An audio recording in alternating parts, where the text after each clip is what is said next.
Teams with deep rosters, but he talked about the value of depth over the course of a long and arduous season. Well, you get a chance to see the great teams that don't have to rely on just their first seven, that really go down all the way to the list of 12, 13, 14 guys.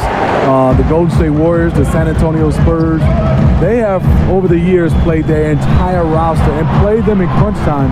And a lot of times their second unit, they win games for them. And the Cavaliers, that's another team I have to throw in there. They can weather injuries and still move forward. Yes.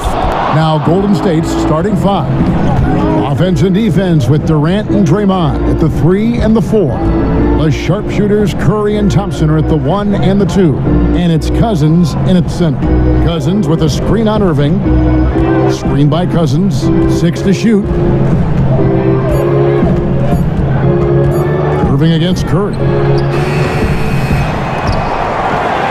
Green dishes to Cousins. Puts up a 3. No good from Durant. And keeping us updated from the sideline, let's swing it over to David Aldridge. Well, I talked with head coach Steve Kerr. He knows they have to dig in on defense. They're facing a really talented offense. He said if those guys get going, we're going to be on the wrong end of some long runs. We have to be disciplined, work together, and make those second, third, and fourth efforts on plays, whatever it takes to get a stop. We'll see if they can get a win in this first matchup between the teams this year. Back to you, Kevin. Thanks as always, David. Well, they know what their toughest job is going to be today. Yeah, Kevin, it's always hard to go up against a team that can light it up like this.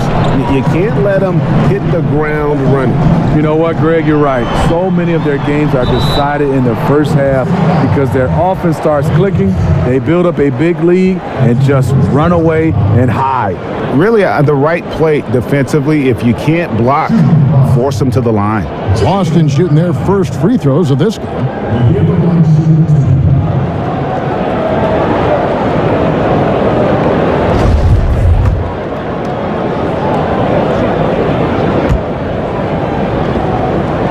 That free throw missing. And the vertical that Brown has is pretty impressive, as relentless a finisher as you'll find in our league.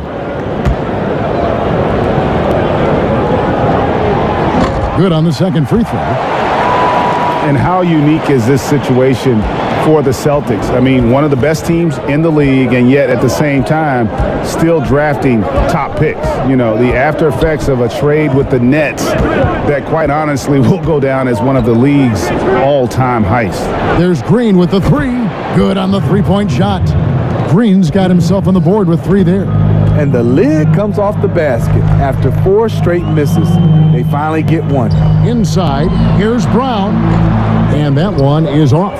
Good D by Thompson. And as the Nets struggle to rebuild without their draft picks, Greg, their losses have been Boston's gain. Yeah, the rich get richer. I mean, meanwhile, the Celtics sign all-star caliber veterans like Al Horford and Gordon Hayward on the open market. And it's just rare for a team to have the best record in the conference and land the #1 overall pick. Durant, no good. He is so out of his element right now. Hasn't made a shot all quarter. I feel for him. And that's out of bounds. Boston will retain possession.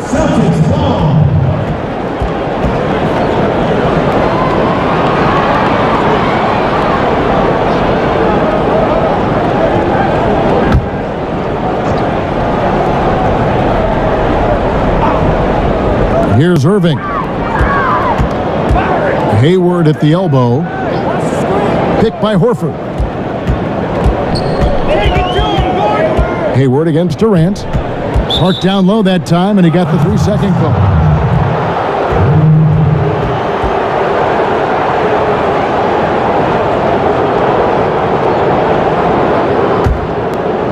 First quarter of play. We're about 3 minutes in. Curry with it. Passes to Cousins.